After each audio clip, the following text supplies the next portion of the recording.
Hola, muy buenas. Hoy voy a enseñaros este cargador para coche con 4 salidas USB y con la capacidad de carga rápida Quick Charge 3.0.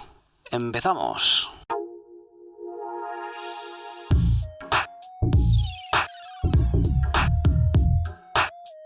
Bueno, primero de todo os quiero enseñar un poco por estos cargadores. Son para nuestros coches, 12-24 voltios, incluso como aquí indica un poco las características, de 12 a 32 voltios.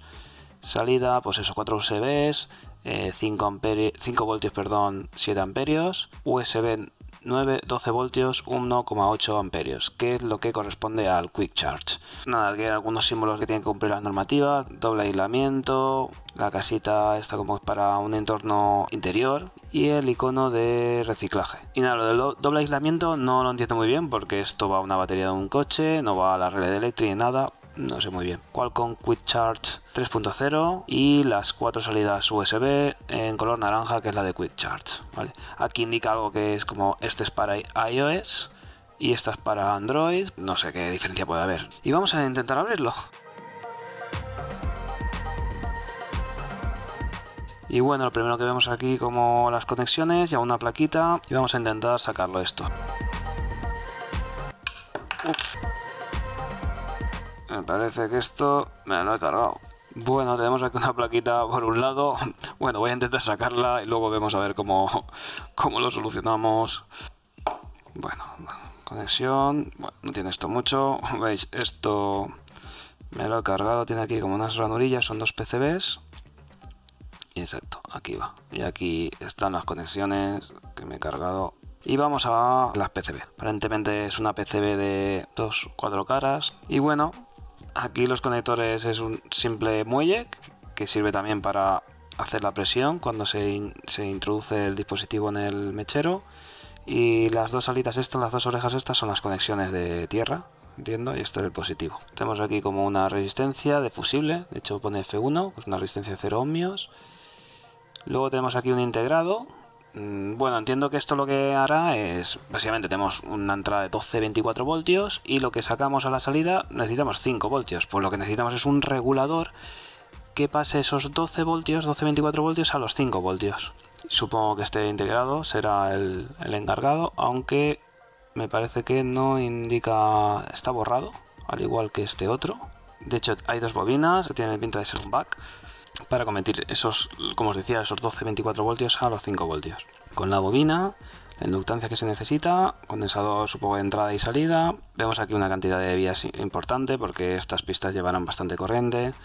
Ya como decía, como especificaba, hasta 7 amperios. Pues nada, aquí para destacar pues tenemos esta línea que a lo mejor estaba más finita, también necesitaba mucha corriente y se ha aprovechado porque esto a lo mejor va en un proceso de ola, inunda todo el estaño por aquí y se cubre, se abre esta parte de máscara para cubrir también de estaño y aprovechar para aumentar un poco el espesor de esa pista. Tenemos este integrado, parece igual que este otro, quizás son dos back que van a diferentes salidas. A lo mejor uno es para conseguir los 5 voltios y el otro es para conseguir una tensión más elevada en el Quick Charge, ya que básicamente el Quick Charge lo que hace es que, bueno, por la limitación que hay de corriente en el USB, lo que se pensó es conseguir integrar más potencia. Como la corriente era una limitación, lo que se hizo es subir la tensión. Vamos a ver aquí algunos condensadores. 100 microfaradios, 35 voltios, 220 micros, vale, una serie de pasivos, resistencia, quizás para ajustar el nivel de tensión a la salida, algunos condensadores, lo mismo ocurre en esta parte de aquí. Bueno, parece que tenemos como dos circuitos duplicados, podría ser, no tenemos referencia, como os decía, y luego en la otra placa tenemos los azules, todos unidos, a excepción de este que no lo sé, pero a lo mejor viene por la otra cara. También hay como un LED, 5 voltios como veis aquí, y aquí unas resistencias, supongo para reconocer un tipo de carga. Aquí tenemos un integrado y no sé si se llega a ver, pero básicamente, bueno, parece algún integrado quizás para el Quick Charge, que justamente coincide con esto, para saber qué tipo de carga necesita, ¿no? Le estamos demandando, aquí activamos un teléfono y podemos activar el Quick Charge, pues de alguna forma se activará. Os paso un esquema, vamos a verlo y luego intento arreglarlo y lo ponemos en marcha. He estado analizando un poco los diferentes integrados. Ya, como os decía, hay uno que no tenía información, no tengo el marking code, pero sí del otro, es el del que estaba más cerquita al USB del Quick Charge. Y este me ha dado la clave para saber cómo funciona el circuito y saber qué componentes contienen. Bueno, este FP6601 que gestiona parte del Quick Charge. Y además aquí lo pone, claro, que es para Quick Charge 2.0 y 3.0. Y nada, básicamente lo que monitoriza es los data lines, el voltaje que hay ahí, para a partir de eso optimizar la carga, ¿no? Los niveles de carga. Y aquí pone un poco una lookup table, que depende del nivel que él ve, pues saca un voltaje, ¿vale? Aunque como es 3.0, el 3.0 lo que hace es poder dar pasos intermedios. Tiene este circuito y saca como una señal de feedback a otro circuito. Aquí otro diagrama. Nuestro integrado oculto podría ser este, el PL2733A. Como veis aquí tenemos la bobina 33, aquí tiene unas resistencias para fijar este nivel de tensión, ¿no? La entrada de 830 voltios. Bueno, pues nada, me he ido a este integrado. Y como veis aquí tiene la señal de feedback, ¿no? Para ajustar este nivel de tensión. Bueno, entonces me he ido al 2733A. Este tiene un rango de 8 a 30 voltios, a casa con lo que decimos. Tiene una eficiencia hasta del 93%. Y bueno, internamente, bueno, este es el circuito ejemplo de aplicación, donde tienes esta resistencia, sirve para limitar la corriente. Y un condensador de entrada y uno de salida. El quiescent current es hasta 20 mA, lo cual es relativamente alto. Tiene también un pin para ajustar la frecuencia, que sería RT, pero que si lo dejas al aire pues serían 130 kHz. Y luego la RDS-on, que es la resistencia equivalente cuando el canal del MOSFET, ¿no? el del interruptor, está cerrado.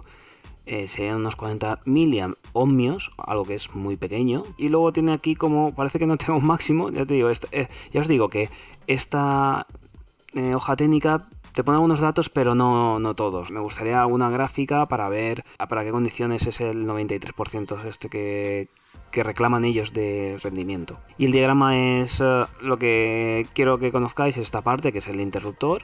Y en vez de un diodo, lo que utilizan es otro interruptor, por lo tanto es un back síncrono, a modo de que sea más eficiente, ¿no? Siempre habrá menos caída de tensión en un MOSFET cerrado que en un diodo, ¿no?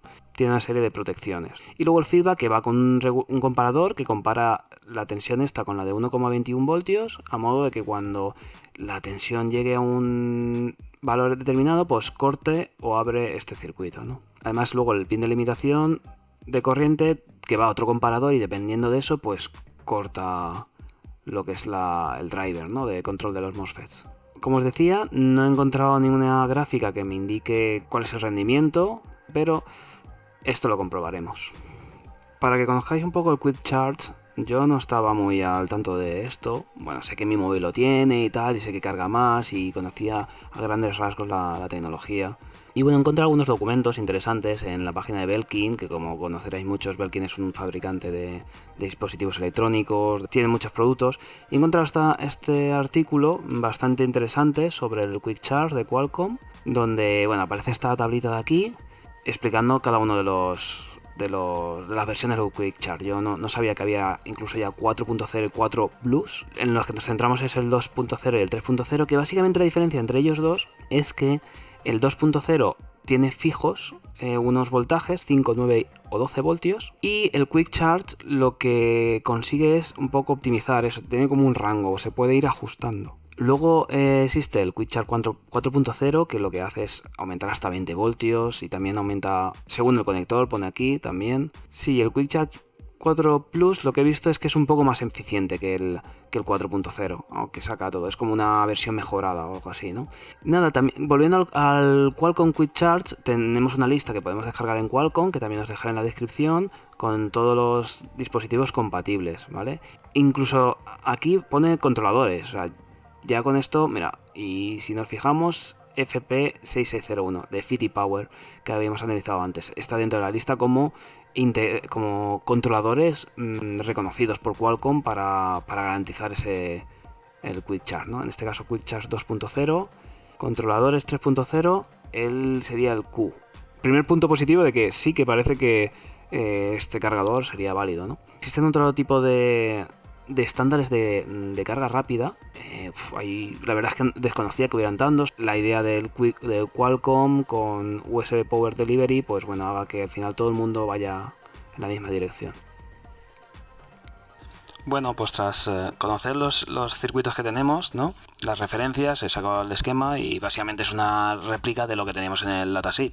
Y lo que he visto es que tenemos dos partes, ¿no? Duplicadas. Tenemos aquí la entrada de la batería y de la batería de 12 a 24 voltios, aunque incluso podría admitir más voltajes estos integrados, que es el PL2733A o similar, ¿vale? Donde teníamos, como decíamos, una resistencia que haría de fusible. Y luego tenemos aquí un par de condensadores de entrada, 10 microfaradios, 35 voltios. Esto me parece bien. Algún condensador más de desacoplo. Lo que son resistencias de limitación, ¿vale? Bueno, primeramente esta parte iría para los USB normales, digamos, y esto es para el Quick Charge, ¿vale? Venimos por aquí. 91K, en esta resistencia se ajusta para que haya unos 4,13 amperios, ¿vale? De limitación para los tres. Por lo tanto, esto que indicábamos, 7 amperios, ¿dónde se lo sacan? Porque sería 4 amperios para los tres, ya que los tres USBs están en paralelo. Tenemos la inductancia, con estas resistencias fijamos la tensión, que si lo calculáis con las fórmulas del datasheet, básicamente salen como unos 5,1, una cosa así de voltios. Y luego tenemos un condensador de la salida para filtrado de 220 microfaradios, 16 voltios, algo correcto. Y luego aquí tenemos dos USBs con resistencias. En verdad no tengo muy claro para qué son estas resistencias, pero bueno, sí que se suele cortocircuitar estos dos terminales para obtener la máxima potencia, ¿no? Para que el móvil reconozca que esto es un cargador, ¿no? Y bueno, la otra rama es exactamente la misma. Las resistencias cambian un poco estas, aunque sale más o menos también 5 voltios, quizá para ajustarse con la impedancia de este otro integrado, el FP6601, que es el que ajusta el voltaje del bus, dependiendo de lo que conectemos aquí, ¿no? Y las resistencias que hayan, digamos, los niveles de tensión que aparezcan aquí mandados por el móvil, ¿no? Y simplemente lo que hace es meter una corriente adicional que lo que va haciendo es subir o bajar este voltaje y nada. Y aquí también tenemos la resistencia de limitación, 5,4 amperios. Tampoco corresponde con esto, pero bueno, pensemos que también eso es una limitación de corriente, supongo que para protección. Y bueno, hay un detalle que ya he visto que aprovecharé para corregir, además de reparar la placa, y es que este condensador, el del Quick Charge, es de 10 voltios, algo que está por debajo de los 12 voltios que podrían haber aquí. Por lo tanto, esto es peligroso, podría explotar o estropearse, o bueno, al subir esta tensión. Lo que voy a hacer es pues intercambiarlo. Yo creo que lo que ha pasado, como veis, los dos condensadores son exactamente iguales, pero uno es de 10 y otro de 16. La verdad es que podrían haber cogido los dos de 16 y se olvidaban de problemas. Yo creo que era lo más sencillo. Y yo creo que a lo mejor en la producción se los han intercambiado. Entonces este debería ir aquí y este aquí. Por lo tanto, ya que tengo esto roto, voy a intentar repararlo, voy a intentar intercambiar estos condensadores de sitio y lo probamos. Bueno, ya estamos aquí, ya he podido repararlo. Al final me ha costado un poco más de lo que pensaba. Bueno, la parte esta ha sido bastante sencilla, simplemente ha sido acoplarlo, pero como veis aquí ya he tenido que hacer algún apaño al cambiar los condensadores. Para que lo veáis, 16 voltios ahí, y este otro es el que había aquí. Problema, nada, que cuando lo he desoldado los pads son muy pequeñitos, he tenido que calentar bastante porque hay bastantes pistas anchas. Se ve que me he llevado parte de lo que es el pad o incluso de la vía interna. Tenía que hacer un par de apaños. Otro problema que tenía es que como se ha quitado la vía y hay pistas por el otro lado, pues lo que ha pasado es que he tenido que hacer un puente de la salida de la bobina hacia el condensador. Por lo tanto, no sé si se verá por ahí, pero aquí he tenido que rascar un poquito en PCB y soldarlo para que haga unión. Y bueno, tras esto ya funciona, parece que perfectamente. Entonces nada, vamos a probarlo. Bueno, tengo aquí la carga, medidor y vamos a conectar. 5,06, como podéis ver. Vamos a probarlo en el puerto del Quick Charge. 5,16, un poquito más elevado. Y nada, vamos a probar los puertos normales y vamos metiendo cargas. Por ejemplo, vamos a meter una carga 100.000 amperios casi. Si vamos metiendo cargas, 500, no baja mucho. Seguimos metiendo cargas, ya estamos a 1,6 amperios y como veis se mantiene bastante estabilizado. Bueno, y la máxima, que son 2 amperios, serían 10 vatios. Por lo tanto, parece que cumple con lo especificado. Vamos a probar el otro puerto. A 1,6 se mantiene la tensión perfectamente. Y ya si nos vamos a 2 amperios, pues igualmente mantiene perfectamente la carga. La única forma de probar ahora el Quick Charge sería meter en las líneas de más de menos unos voltajes para que se fuera ajustando. Lo que voy a hacer para hacerlo más realista es directamente conectar mi móvil que tiene Quick Charge para ver la diferencia. Bueno, ya tengo aquí un móvil preparado. Antes os tengo que contar algo que me ha sucedido. Quería comentaros una cosa que me ha pasado y es que no me cargaba, ¿no? O sea, me cargaba, pero a una corriente nominal de 700 mAh, 500 mAh, una cosa así, pero a 5 voltios. No me cambiaba el voltaje, ¿no? Y ya después de darle unas vueltas a ver qué podía estar pasando, pues he tenido que cambiar el condensador, que le da alimentación a este integrado. ¿Qué estaba pasando? Pues que este condensador estaba en corto, no sé muy bien por qué, quizá al extraerlo, pero la cuestión es que estaba en corto. Nada, lo he cambiado y ya funciona. Básicamente lo que pasaba es que no estaba funcionando el integrado, no estaba alimentado, por lo tanto no regulaba, ¿no?, a otro voltaje. Pero ahora sí, creo que ya estamos a disposición de probarlo.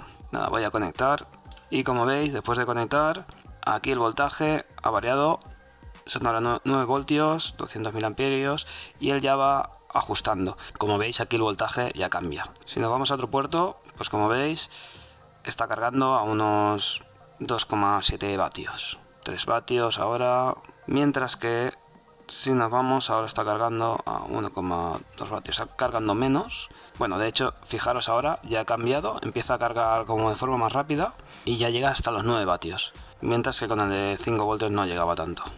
Bueno, aquí muestro los rendimientos de esta fuente, de este buck.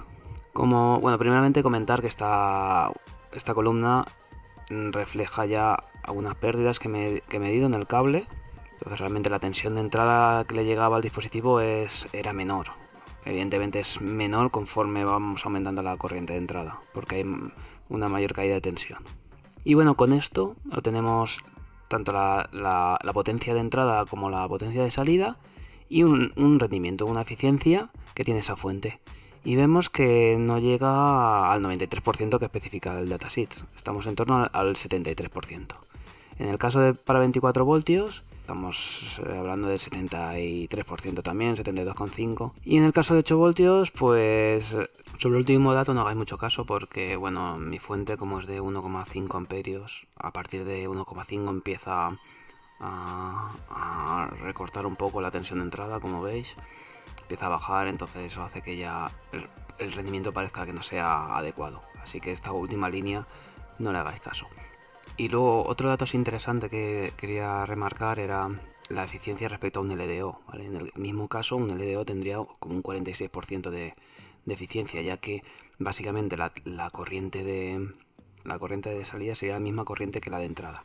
Y luego ya he añadido los últimos datos que he obtenido con la salida del Quick Charge, en el que he probado una tensión de 12 voltios y otra de 24. En este caso la salida que he obtenido era de 9 voltios, porque lo que he hecho es conectar directamente un móvil con esta corriente de carga y me salía una eficiencia mayor, incluso del 80%, casi 80%. Desde luego que el datasheet pone 93%, no sabemos bajo qué condiciones. Quizá las condiciones son más parecidas a algo así, ¿no? Como la tensión de salida es más parecida a la entrada. Comparativamente con el LDO, fijaros que ya no hay tanta diferencia, aunque aquí hay un 81%, pero en el LDO pues no habría tanta diferencia. Sin embargo, en este sí que hay diferencia en cuanto al LDO. Bueno, y como resumen, pues tras haber hecho unas pequeñas pruebas, hemos visto algunos resultados de rendimiento, hemos analizado el circuito, hemos visto también algunas partes físicamente, algunos problemas que nos hemos encontrado. Podríamos decir que este cargador cumple con lo especificado, menos los 7 amperios estos que no quedan muy claros. En cuanto al Quick Charge parece que cumpliría. Luego hemos visto algún problemilla con los condensadores, los hemos intercambiado. Es verdad que no cumple con lo especificado del rendimiento, pero bueno, rinde bastante bien. Saca bastante potencia. Hay cosas mejorables como lo del fusible, quizá en vez de una resistencia pues otro tipo de integrado o alguna protección adicional que no tiene. Así que no sé, espero que os haya gustado el vídeo. Por cierto, os voy a dejar en la descripción el enlaces a este dispositivo por si queréis adquirirlo, porque si queréis trastear con él, hacer cualquier prueba. También os dejaré enlaces de los dispositivos que utilizo para hacer las pruebas, que ya he utilizado en otros vídeos. Bueno, y esto es todo. Si creéis que es interesante este tema de los bugs, podemos verlo en otro vídeo. Y por supuesto suscribiros, darle al like, y así me animáis a seguir haciendo vídeos. Así que sin más, me despido. Un saludo.